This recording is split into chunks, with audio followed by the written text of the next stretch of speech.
예수 그리스도의 은혜 안에서 온 교회 하나님의 은혜가 넘치길 간절히 바랍니다. 오늘은 2022년 새해를 여는 아침 기도의 4일째 날입니다. 이제 지난 3일의 메시지를 한 줄씩 요약할 텐데요. 어떤 단어가 강조되는지 한번 생각하면서 한번 들어보시기 바랍니다. 우린 첫날에 꼴이 없고 비어있고 시면이 깊은 어둠이 있는 땅을 하나님께서 말씀으로 질서 있게 채우시고 또한 비추시는 창조주 하나님임을 배웠습니다. 또한 둘째 날에는 선악을 알게 하는 나무를 통해 하나님의 말씀, 곧 진리 안에서 자유를 누리는 아담과 에덴 동산에 대해서 함께 살펴보았습니다. 그리고 어제는 하나님이 아브라함을 말씀으로 부르시고 그에게 약속하신 땅, 씨, 복 중에 복의 의미를 함께 살펴보았습니다. 지난 3일 동안 반복된 그 단어는 무엇인가요? 네, 말씀입니다. 성경은 하나님의 말씀을 떠나는 것이 바로 죄와 사망이요, 또한 말씀을 믿고 순종하는 것이 선과 생명임을 분명하게 말하고 있습니다. 하나님의 말씀은 선악의 기준이죠. 또한 복과 저주를 나누는 그 기준이 됩니다. 그 선이 됩니다.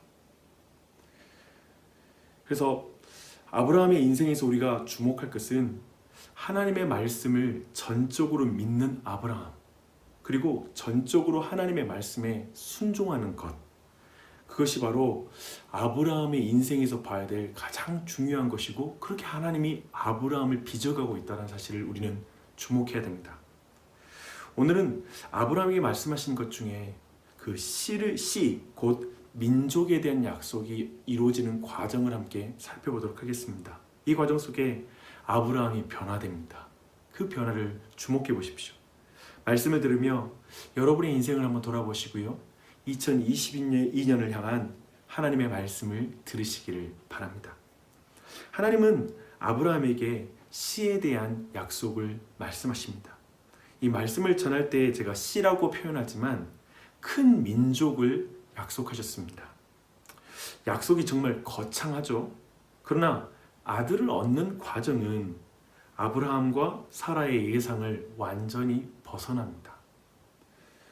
민족은커녕 첫 아들을 얻는데 25년 정도의 시간이 걸립니다. 그 씨를 얻는 과정에서 아브라함이 보여주는 것은 실패의 연속입니다. 가장 먼저 기근이 약속의 땅에 닥치자 아브라함은 애굽으로 넘어갑니다. 자신과 가족을 살리기 위해 애굽에 내려간 아브라함은 애굽에서 자신만 살기 위해 아내를 누이라고 속입니다. 먹고 사는 본능 앞에 아내에게 비겁한 남편이 되는 것이죠. 또한 하나님께서 주신 그 씨에 대한 약속을 간과하는 모습을 보입니다. 하나님의 말씀이 아닌 생계가 선악의 기준이 된 아브라함을 보여준 사건입니다. 아브라함도 어떻게 할 수 없을 때 하나님의 직접적인 개입을 통해 사라를 하나님이 보호하십니다. 아브라함은 이렇게 약속을 깨뜨렸으나 하나님이 약속을 지키시는 장면, 그것이 바로 씨와 관련된 아브라함의 첫 번째 에피소드입니다. 그리고 나서 15장에서 다시 씨에 대한 아브라함의 실패가 계속됩니다.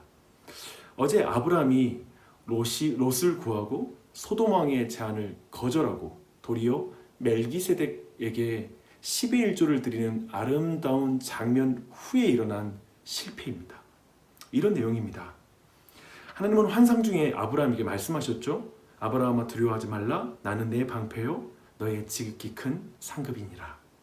어제 이 말씀의 의미를 살펴봤습니다. 정말 따뜻한 말씀이죠. 장면이에요. 근데 15장 2절에서 아브라함은 찬물을 끼얹는 말을 합니다. 주 여호와여, 무엇을 내게 주시려 하나이까? 나는 자식이 없사오니 나의 상속자는 이 다메섹 사람 엘리에셀이니이다. 아브라함이 희망 고문과 같은 하나님의 말씀에 그 속상함과 답답함을 표현한 것으로 보입니다. 지금 자신을 지켜줄 아들 하나도 주지 않으면서 하나님이 방패가 되겠다고 하니까 속상한 것이죠. 또한 아들 하나도 상급으로 주지 않으면서 하나님이 상급이 되겠다고 말씀하니까 답답한 것입니다. 그래서 아브라함은 엘리에셀을 자신의 씨로 상속자로 세우겠다라고 이렇게 말합니다. 그런데 하나님께서는 그런 아브라함에게 묵뼈를 보여주시죠. 그러면서 아브라함의 몸을 통해 나올 그 씨를 통해, 그 자손을 통해 하나님의 약속이 이루어질 것이라고 재확인하십니다. 그리고 땅도 주시겠다고 또한 다시 한번 확인하시죠. 근데 아브라함이 이때 보증해 달라고 하나님께 요구합니다. 그래서 피의 언약식을 맺게 됩니다. 아브라함이 이때 잠든 사이에 하나님의 불만 그 갈라진 고기 사이를 지나가므로 하나님 마치 이렇게 말씀하시는 것이죠. 네가 약속을 지키지 않아도 내가 이 약속을 반드시 지키겠다. 이런 말씀을 하는 것입니다. 참 은혜로운 장면입니다. 이 일이 일어나고 나서 성경은 바로 아브라함과 사라가 하갈을 통해서 이스마엘을 얻는 장면을 중계하고 있습니다. 이 일이 일어난 시점을 성경은 아주 자세하게 기록하고 있습니다. 아브라함이 86세 때에 이스마엘을 얻었다고 말합니다.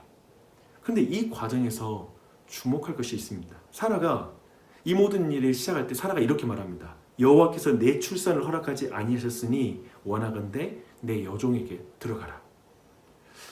그렇게 말하자 아브라함이 사라의 말을 듣고 바로 그렇게 행동을 합니다.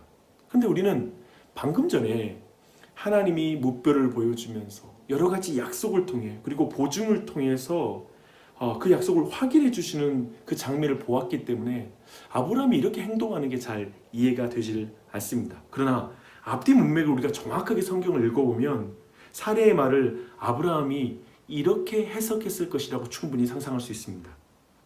그래, 하나님은 내 몸을 통해 씨가 나온다고 말했지 사례를 통해서 난다고 말씀하지는 않았어. 그게 현실적으로 맞는 말이지. 조금이라도 늦기 전에 종을 통해서라도 아들을 낳자. 어쩌면 사례의 말은 아브라함의 눈을 번쩍 뜨게 해줬을 것입니다. 기발한 아이디어인 것이죠. 솔직히 이 제안을 아내가 먼저 해주니까 얼마나 다행이었겠습니까? 이 사건은 사실 하나님의 말씀을 현실적으로 재해석한 사건입니다. 그저 인간적으로 하나님의 말씀을 이루려는 인간의 꾀였습니다. 인간의 시도였습니다. 그리고 나서 하나님은 이어진 17장에서 사례를 사라로 이름을 바꿔주면서 분명하게 다시 확인하십니다. 구체적으로 확인하세요. 사라를 통해 씨를 주시겠다고 약속하십니다.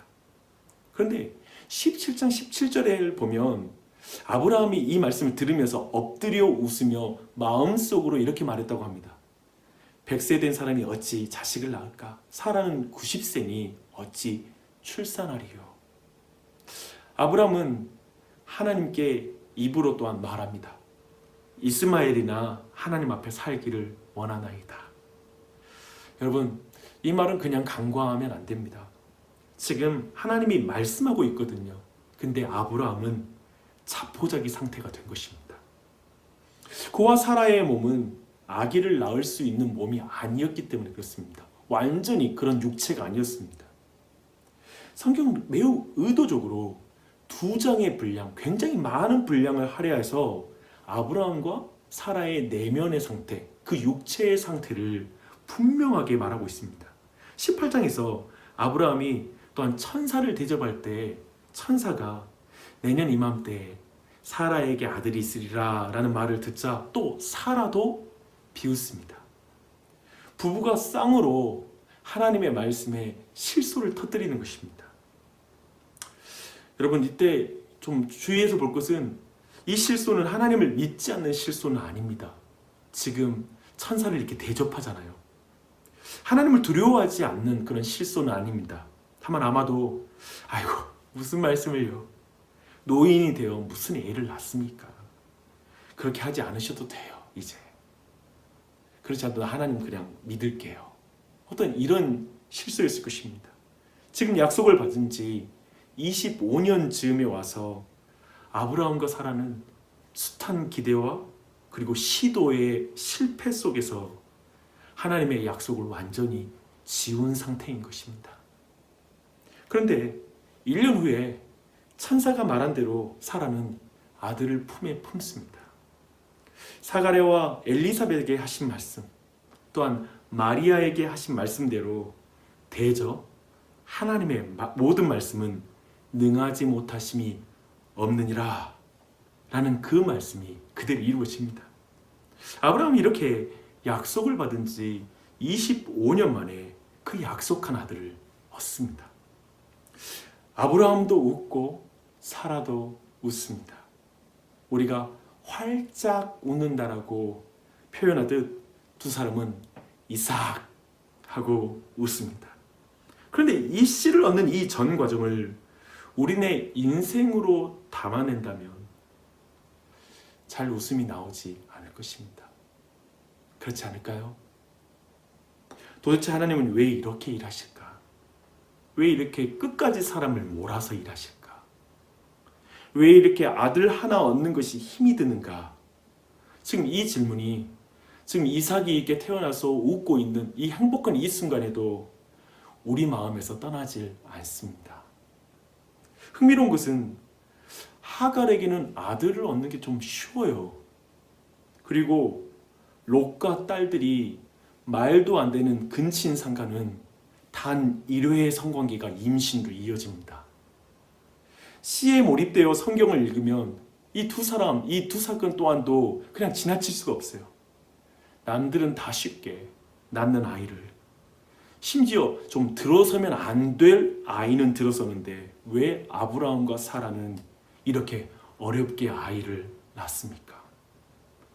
그 이유는 한 문장을 아브라함과 사라에게서 듣기 원하기 때문에 그렇습니다. 누가복음 1장 37절입니다. 사실 아브라함과 사라가 누가복음 1장 37절에 영향을 주죠. 대저 하나님의 모든 말씀은 능하지 못하심이 없습니다. 하갈과 롯을 통해 도리어 성경은 이렇게 말하는 것 같습니다. 아들을 주는 것은 내게 너무나 쉬운 것이란다. 하룻밤이면 충분하단다.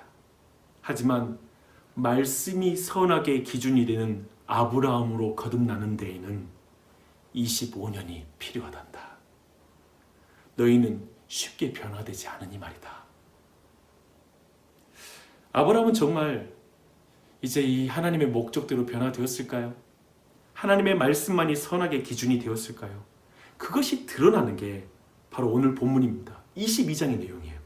하나님은 아브라함 인생을 돌아보고 종합하는 듯한 명령을 주십니다. 하나님이 일러준 산에 가서 아들을 번제로 바치라. 하나님이 보여준 땅으로 가라는 명령과 함께 또한 아들을 바치라는 이 과정, 전체 아브라함의 인생을 전체를 담고 있는 명령입니다. 인신제사를 하라는 이 말도 안 되는 하나님의 명령이 떨어집니다. 이삭은 25년 만에 얻은 약속의 아들입니다. 아브라함의 인생의 방패요, 아브라함의 인생의 보상입니다. 상급입니다. 그런데 성경은 좀 아브라함이 이 명령에 대해서 매우 광신자처럼 행동하는 것으로 묘사하고 있습니다. 피도 눈물도 없는 아버지로 그립니다. 신속하게 채비를 하고 그 다음날 아침 일찍 일어나서 이제 아들과 함께 여호와의 산으로 출발합니다. 사실 아브라함은 하나님께 좀 많은 질문을 할 수 있지 않았을까요? 풀어야 될 질문이 너무나 많잖아요. 그러나 아브라함은 시종 침묵합니다. 이 모든 것은 아브라함에게 하나님의 말씀이 선악의 기준이 되었다는 것을 철저하게 분명하게 보여주는 것입니다. 특별히 이 사건은 하나님의 두 가지 말씀이 충돌하는 사건이기도 했습니다. 첫 번째로는 이삭을 통해서 아브라함의 자손이 많아질 거라는 것. 그 약속이죠. 큰 민족을 이룰 것이, 큰 나라를 이룰 것이라는 약속입니다. 두 번째는 그 아들을 번제로 바치라는 명령입니다. 인간의 눈에 이 두 가지 하나님의 말씀은 연결될 수가 없습니다. 그런데 아브라함이 이 연결이 안 되는 두 말씀을 어떻게 연결했는지가 히브리서 11장에 나옵니다. 이렇게 19절에서 이렇게 말합니다. 그가 하나님이 능히 이삭을 죽은 자 가운데서 다시 살리실 줄로 생각한지라. 비유컨대 그를 죽은 자 가운데서 도로 받은 것이니라. 하나님의 말씀은 인간의 생각으로 도저히 이해가 되지 않는 말씀이었습니다. 그러나 하나님의 말씀은 능하지 못함이 없기에 아브라함은 이 두 가지 모두를 믿게 되는데, 그 결론은 뭐냐면 부활을 믿었다는 것입니다. 저는 조금도 상상해서 지금 이런 해석을 하는 것이 아닙니다. 지금 성경에 있는 말을 하고 있습니다. 이렇게 아브라함은 하나님이 주시는 씨를 얻는 과정을 통해 하나님의 말씀이 선악의 기준이 됩니다. 하나님의 말씀은 능하지 못함이 없다라는 이 고백을 하는 자로 지금 변화되었습니다. 하나님의 말씀을 선악의 기준으로 고백한 아브라함에게 이렇게 말씀하십니다. 내가 이제야 네가 하나님을 경외하는 줄을 아노라. 내가 이제야 네가 하나님을 경외하는 줄을 아노라. 아브라함은 이제 그 산에서 아들을 대신해 제물을 준비한 그 순양, 제물로 준비된 순양을 발견하게 되죠. 아브라함 그 땅의 이름을 여호와 이레라고 부릅니다. 사람들은 여호와의 산에서 준비되리라 라고 말합니다. 나중에 이 산에 솔로몬의 성전이 세워집니다. 그리고 이 산에서 멀지 않는 성문 밖 한 산에 특별한 아브라함의 씨가 준비되는 것을 우리는 알고 있습니다. 그 산에서 하나님의 아드님이신 예수님이 유월절 어린 양이 되어 모든 죄인을 위해 단번에 제사를 드리셨습니다. 자기 몸을 대속물로 주셨습니다. 갈보리산은 참으로 여호와 이레입니다. 그래서 여러분, 아브라함이 자신의 아들을 바치는 산은 우리를 위해 하나님의 아들을 주신, 그리고 아들을 바친 산이 되었습니다. 오늘 아브라함을 통해 보는 신자의 삶은 무엇입니까? 하나님이 주시는 씨를 바라보는 인생입니다. 우리 모두 그런 인생입니다. 많은 사람들이 기독교 신앙에서 기대하는 것은 아마도 하나님의 도움을 힘입어 인생의 문제를 쉽게 해결하는 것을 기대할 것입니다. 그것이 솔직한 기대입니다.